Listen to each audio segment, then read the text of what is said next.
India world की 6th largest economy बन चुकी है, यानी कि अभी इंडिया की जो ग्लोबल रैंकिंग है वो 6 है। पहले ये 5th थी, लेकिन अनफॉर्चुनेटली अभी ये 6th पोजीशन पर है। कुछ पॉइंटर्स को हमें ध्यान रखना है, यानी कि जीडीपी इंडिया की अभी 3 ट्रिलियन पर रन कर रही है। ग्रॉस डोमेस्टिक प्रोडक्ट यानी कि जीडीपी, जो कि काफ़ी इंपॉर्टेंट होती है एक देश की इकोनॉमी को मेजर करने के लिए, रैंक्ड विथ 6th ग्लोबली।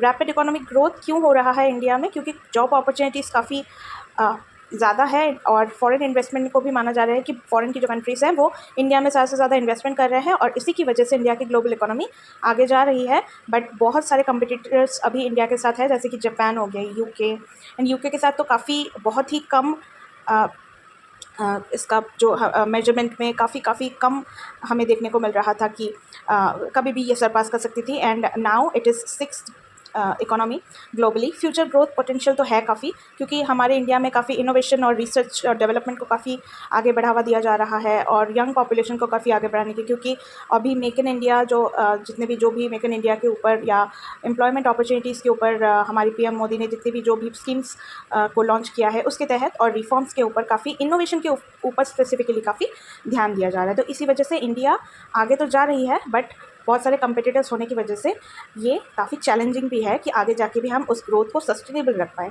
तो यहाँ पर आप देख सकते हैं कि इंडिया की जो रैंकिंग है वो 4.15 ट्रिलियन, ये ऐसा हमें देखने को मिल रहा है according to Google. And this is the top largest economic specifically ranking. सबसे पहले नंबर पर है US as usual 32 trillion economic power के साथ। उसके बाद है China in the second position. Third position पर है जर्मनी। फोर्थ पर है जापान एंड यूके ने सरपास कर दिया है इंडिया को। यूके पहले नीचे आया करती थी, लेकिन अभी यूके ने इंडिया को सरपास कर दिया है with 4.26 trillion economy.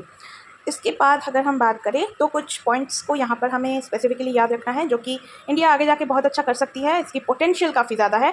Top 3 economy में इसका स्पेसिफिकली नाम आ सकता है, ऐसा प्रेडिक्ट किया गया है बहुत जाने माने जो भी इकोनॉमिस्ट हैं उनके द्वारा। एम्पावरिंग इंडिया, यूथ के ऊपर और वर्कफोर्स के ऊपर अगर हम सस्टेनेबल डेवलपमेंट को आगे बढ़ावा दें और सस्टेनेबल ग्रोथ के ऊपर ज़्यादा से ज़्यादा एम्फेसिस करें, तो आगे जाके श्योरली हम थर्ड इकोनॉमिक पावर बन सकते हैं।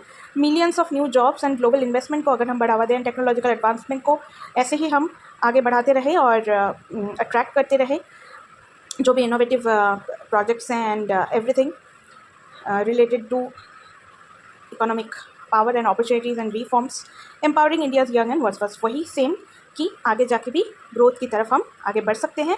और इसी होप के साथ आगे हम ये देखना चाहेंगे कि क्या इंडिया थर्ड इकोनॉमिक पावर बन सकती है या नहीं। ये हम सभी के लिए एक चैलेंज है। So this is all about it. आज हमने कुछ इन्फॉर्मेशन कवर किया रिलेटेड टू ग्लोबल इकोनॉमी, जो आपकी इकोनॉमिक ज्योग्राफी का भी एक पार्ट बन सकता है। यूजीसी नेट में शायद ये आपके लिए काफ़ी ज़्यादा इंपॉर्टेंट ना हो, बट अदर कम्पिटिटिव एग्जाम्स के लिए ये इंपॉर्टेंट हो सकता है। सो फॉलो करते रहे चैनल को और सब्सक्राइब करना मत भूलना। And keep on sharing, keep on studying. All the very best to you all my students. Bye.